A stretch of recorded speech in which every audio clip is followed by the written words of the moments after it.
रात के किनारे बैठा था अकेला, चांद से पूछा कैसा है ये मेला।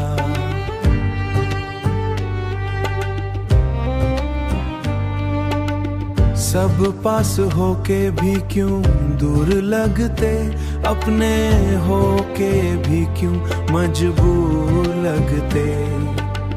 तब तेरा ख्याल हवा बन के आया, दिल के सुकून का रास्ता बताया।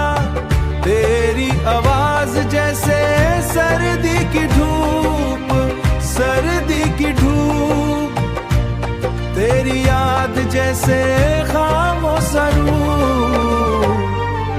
रात के किनारे तेरा नाम लिखा,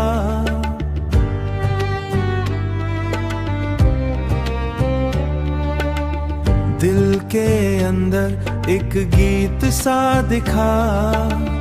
लहरों ने आके उसे छू लिया, मैंने फिर से तुझे महसूस किया।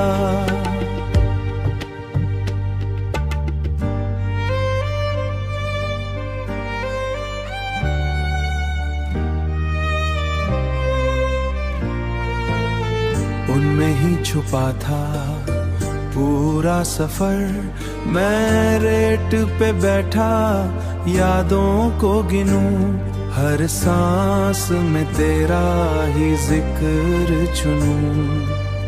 दूर कहीं से शहर का शोर आए, पर दिल में तेरा ही सुर जग जाए। रात के किनारे फिर भी उम्मीद रही, तेरे बिना भी दिल में तेरी दी रही। रात के किनारे बैठा था अकेला, चांद से पूछा कैसा है ये मेला।